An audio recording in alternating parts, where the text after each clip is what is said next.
নমস্কার বন্ধুরা, তিয়াশাস রেসিপিতে সকলকে স্বাগত জানাই। আজ আমি পটল দিয়ে একটা দুর্দান্ত স্বাদের ভর্তার রেসিপি নিয়ে আপনাদের সামনে হাজির হয়েছি। এটা আপনারা গরম ভাত, রুটি, পরোটা সব কিছুর সঙ্গেই অনায়াসে খেতে পারবেন। এই গরমের মধ্যে রান্নাঘরে বেশিক্ষণ সময় না কাটিয়ে এইভাবে যদি খুব কম সময় দিয়ে একটা ভর্তা বানিয়ে রুটি পরোটার সঙ্গে খেতে পারেন তো দারুণ লাগবে। শুধু রুটিই নয়, গরম ভাতের সঙ্গেও এটা খেতে দুর্দান্ত লাগে। আর এটা বানাতে খুবই কম উপকরণ লাগে।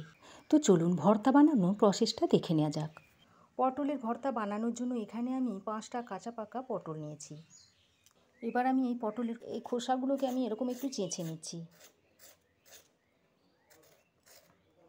এবার পটলটাকে এইভাবে মাঝ বরাবর কেটে নিচ্ছি, তারপর আবারও 2 টুকরো করে নিচ্ছি।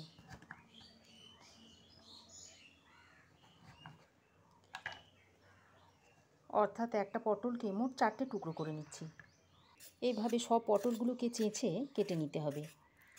বন্ধুরা, আমার এই আজকের পটলের রেসিপি যদি আপনাদের ভালো লাগে তো অবশ্যই একটা লাইক দেবেন। ফেসবুক থেকে দেখে থাকলে পেজটাকে ফলো করার অনুরোধ রইল। আর যদি ইউটিউব থেকে দেখে থাকেন তো আমার চ্যানেলটাকে প্লিজ সাবস্ক্রাইব করবেন। আর ভিডিও দেখে যদি আপনাদের ভালো লাগে তো বন্ধুদের মধ্যে শেয়ারও করতে পারেন। আর অবশ্যই করে কমেন্ট করবেন। দেখুন, সমস্ত পটলগুলো আমি কেটে নিয়েছি। আর যে 2টো পাকা পটল ছিল সেই পাকা পটলগুলোকে আমি আর চাঁচিনি, এমনি কেটে নিয়েছি। এবার পটলগুলোকে একটা প্লেটে তুলে নিচ্ছি।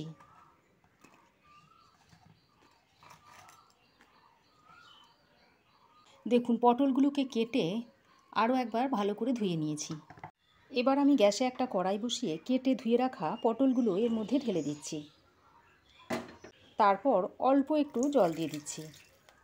এবার আমি গ্যাসটা অন করে দিয়েছি। তারপর পটলগুলোকে জলের সঙ্গে একটু নাড়াচাড়া করে ঢাকা দিয়ে ভাপে সেদ্ধ হবার জন্য রেখে দিচ্ছি। ওদিকে পটলটা সেদ্ধ হতে হতে এদিকে আমি কিছু রসুন নিয়েছি একটা পেঁয়াজ, আর নিয়েছি 2টো কাঁচা লঙ্কা। এগুলোকে একটু কুচিয়ে নেব। প্রথমে আমি পেঁয়াজটাকে কুচিয়ে নিচ্ছি।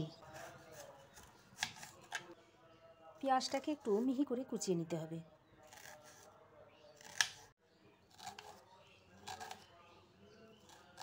কুচিয়ে নিয়েছি। রসুনগুলোকে একটু কুচিয়ে নিচ্ছি। এইভাবে লম্বা লম্বা করে রসুনগুলোকে কুচিয়ে নিচ্ছি।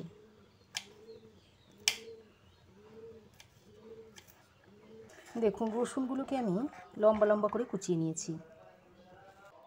এবার 2টো কাঁচা পাকা লঙ্কা নিয়েছি। সেই কাঁচা পাকা লঙ্কাগুলোকে একটু মিহি করে কুচিয়ে নিতে হবে।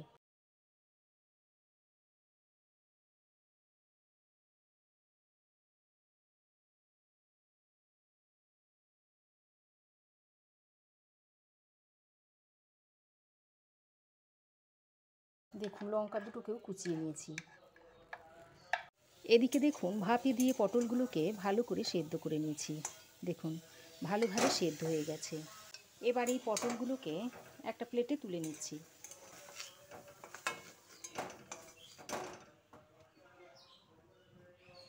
এবার এই পটলগুলোকে কিছুক্ষণ ঠান্ডা করে নিয়ে তারপর মিক্সিতে ব্লেন্ড করে নেব। দেখুন, পটলগুলোকে আমি বেশ কিছুক্ষণ ঠান্ডা করে নিয়েছি। তারপর এরকম একটা মিক্সিং জারের মধ্যে পটলগুলোকে ভরে নিচ্ছি।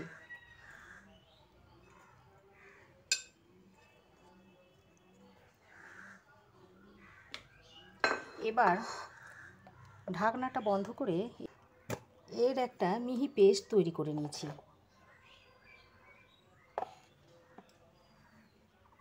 এবার ভর্তাটা বানানোর জন্য কড়াই গরম করে দিয়ে দিচ্ছি 1 টেবিল চামচ সর্ষের তেল। তেল ভালোভাবে গরম করে নিয়ে এবার এর মধ্যে দিয়ে দিচ্ছি 1/2 চামচ মতো কালো জিরে, আর একটা শুকনো লঙ্কা ছিঁড়ে 2 টুকরো করে দিয়ে দিচ্ছি। এখন কেটে রাখা রসুন আর কাঁচা লঙ্কাটা দিয়ে দিচ্ছি। রসুন, কাঁচা লঙ্কার কালো জিরেটাকে বেশ কিছুক্ষণ ভেজে নিতে হবে। রসুন, কালো জিরে, শুকনো লঙ্কা, কাঁচা লঙ্কাটাকে তেলের সঙ্গে বেশ কিছুক্ষণ ভেজে নেওয়ার পর রসুনের মধ্যে দেখুন হালকা একটা ব্রাউন কালার চলে এসেছে। এবার এই পর্যায়ে কেটে রাখা পেঁয়াজটা দিয়ে দিচ্ছি। পেঁয়াজটা দিয়ে আবারও একটু ভালো করে ভেজে নিতে হবে।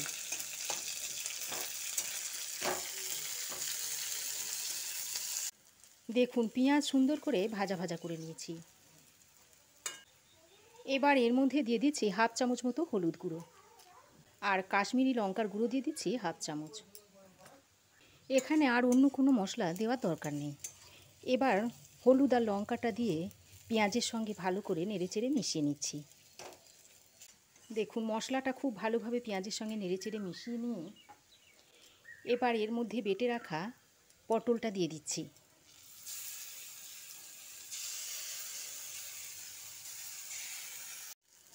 এবার গ্যাসের ফ্লেমটাকে লো টু মিডিয়ামে করে পটলটাকে মশলার সঙ্গে ভালো করে মিশিয়ে নিতে হবে। তারপর এটাকে একটু শুকনো শুকনো করে নিতে হবে। এবার এর মধ্যে পরিমাণ মতো নুনটা দিয়ে দিচ্ছি। নুনটা দিয়ে ভর্তার সঙ্গে ভালো করে মিশিয়ে নিচ্ছি। এবার এইভাবে নেড়েচেড়ে জলটাকে পুরোপুরি শুকিয়ে নিতে হবে। তবে পটলটা বাটার সময় যদি জল ব্যবহার না করেন তাহলে এটা খুব তাড়াতাড়ি রান্না হয়ে যায়, আর যদি জল থাকে তাহলে রান্না করতে একটু সময় লাগে। ভর্তাটা যখন হয়ে যাবে তখন দেখবেন কড়াইয়ের গায়ে আর লাগছে না, কড়াই থেকে ছেড়ে ছেড়ে আসবে। দেখুন প্রায় 3-4 মিনিট সময় ধরে ভালো করে নেড়েচেড়ে জলটাকে শুকিয়ে নিয়েছি, আর এখন এই ভর্তাটা সার্ভ করার জন্য একেবারেই তৈরি হয়ে গেছে। এবার গ্যাসের ফ্লেম অফ করে ভর্তাটাকে একটা প্লেটের মধ্যে তুলে নিচ্ছি।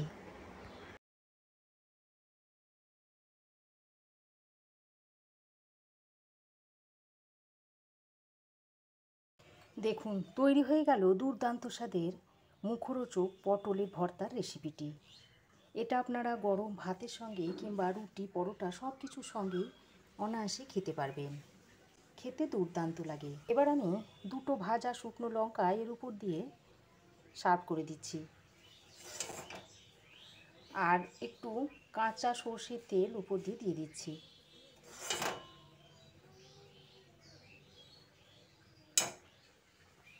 তো বন্ধুরা, আমার এই আজকের দুর্দান্ত স্বাদের পটলের ভর্তার রেসিপি আপনাদের কেমন লাগলো অবশ্যই একটা কমেন্ট করে জানাবেন।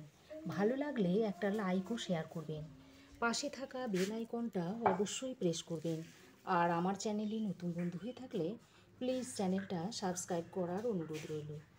আজ এ পর্যন্তই। আবার দেখা হবে নতুন কোনো রেসিপি নিয়ে নেক্সট এপিসোডে। সে পর্যন্ত ভালো থাকবেন, সুস্থ থাকবেন। ধন্যবাদ।